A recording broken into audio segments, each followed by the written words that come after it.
Would you ever do something like that yourself? Not if you paid me. His brains have been partially or at least completely scrambled, at least more scrambled than they already were. If anybody asks me, what's the stupidest thing you've ever heard of anybody doing, I can say, well, yeah, I knew this guy who like rode 100 roller coasters once. I think Mike needs to get a lady in his life. I think it's awesome. I'm jealous. I think it was crazy. You want a roller coaster ride? Get married. I think he needs to take his medication. I think he's crazy. I think it's so cool. Get a girlfriend. He's insane. But Mike is actually off the rockers. You know what I'm saying? Because that shit is scary. Well, there's only a few people probably in the whole country that would do something as crazy as that, and he's one of them.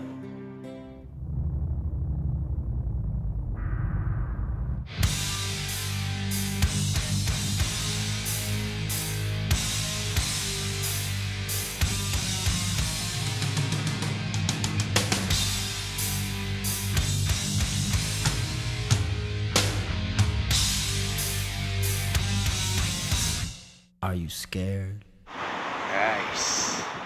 Give me fuel, give me fire, give me that which I desire. Ooh.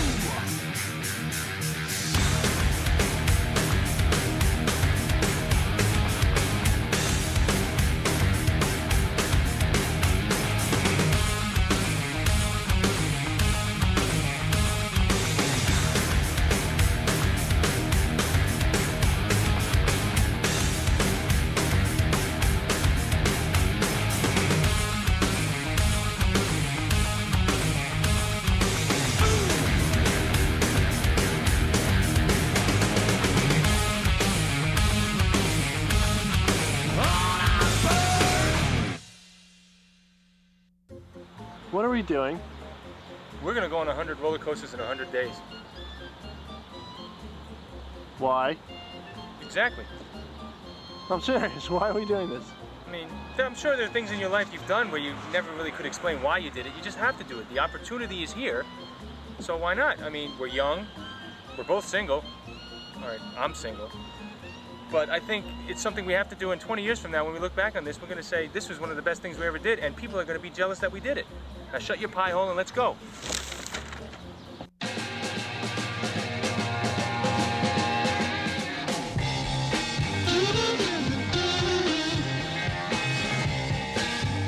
The first roller coaster I went on was Batman the Ride over at Six Flags Great Adventure.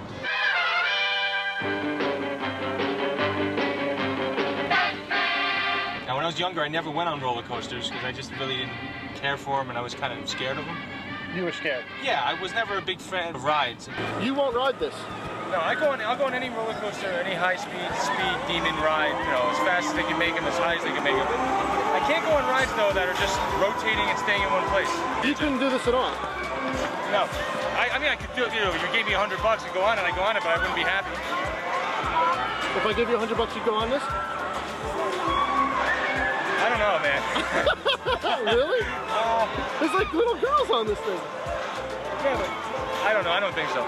I definitely think each roller coaster has their own identity, and especially the names really stick with the ride. They refer to them. They don't just say, I went on this wooden roller coaster called the Cyclone.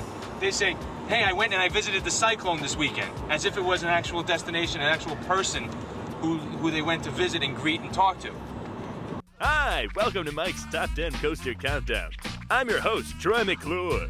You might remember me from such videos as Dreidel, World's Worst Game, and You Know Your Friends Hate You when ... And now, on to our countdown. The devil went down to Georgia. He was looking. In at number 10, we have the Georgia Scorcher. Perhaps the scorcher part of the title refers to the seat rubbing against your inner thigh, vigorously enough to produce a flame. However, this ride is well worth the third-degree burns and obligatory week of chafing. The devil's in the house of the rising sun. Chicken in the bread pan picking out dough.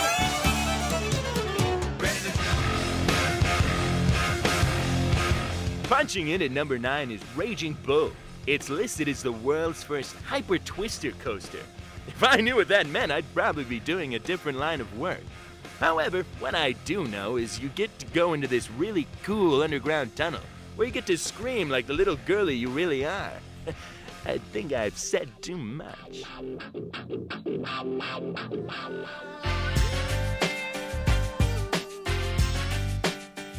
Coming to us West Coast style is Goliath, one of the world's tallest and fastest coasters. Be sure to pour some out for your homies before getting on this ride. You'll scream like a punk-ass biatch, so you best recognize, son, and give this ride some props. Word.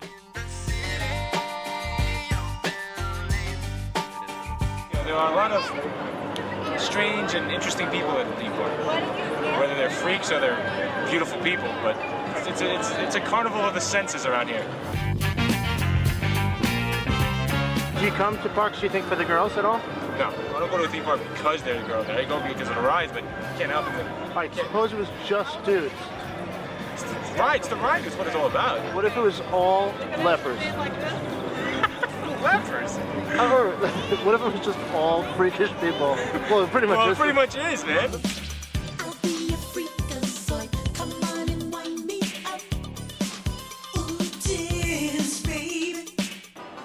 There's an Amish man. There's an Amish man on the payphone. I don't know if this is allowed. And who's he calling? They don't have phones.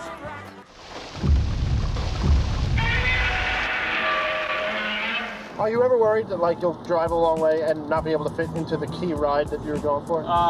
Yeah. You ever think about calling ahead? No, I never thought about calling. You know, I'm not going to call up the theme park and say, here are my measurements. Do I, fit the profile? I've never seen more fat people, besides my own house. I've never seen so many fat people in one place before. Think about it, where else would you want to be with nothing but rides and food at every corner of the park? You can eat and go on rides.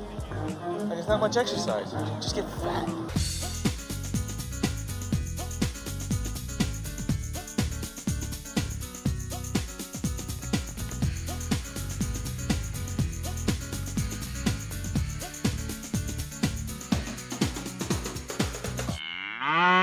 A lot of people, they use people like me, being, bigger than the average bear, as gauges whether or not they're going to fit on the ride or not.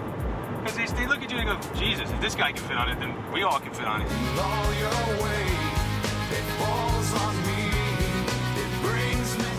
this the first time in your life you've been called exceptional?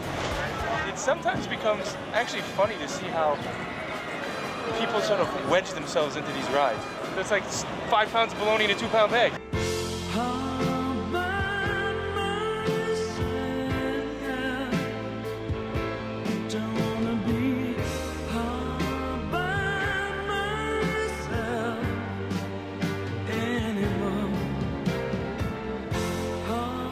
Safety bar down, and it was like he closed down and went, wait.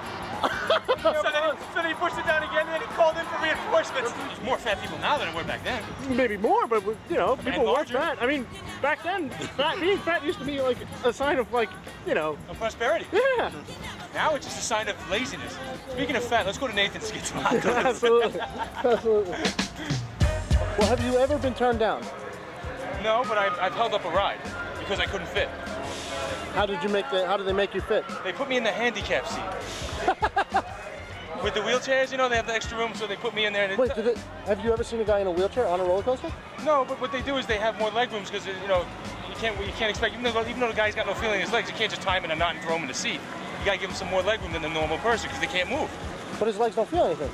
Yeah, but it's just cruel. You can't just put him in a yoga position, tie him into a bow, and just put him on a ride. Yeah, that's like yelling at somebody for kicking a tree. What? Our number 7 ride, Nitro, comes to us from Jersey, home of such smells as bad and worse. They say Nitro was finished this past year, but does it look done to you? Me thinks no. But hey, what do I know? The only rides I go on, judged by the hour.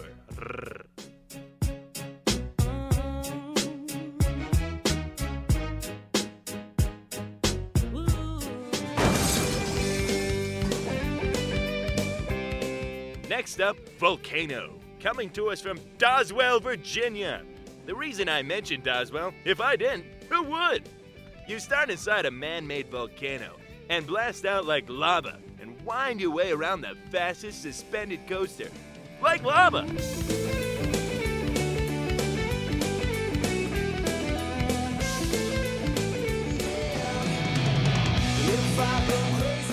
Coming in at number 5 is Superman, Man of Steel. He came from another planet to build roller coasters faster than the tallest building bullet train. You know, I don't read comics, but I do know you'll experience 10 seconds of weightlessness on this super ride.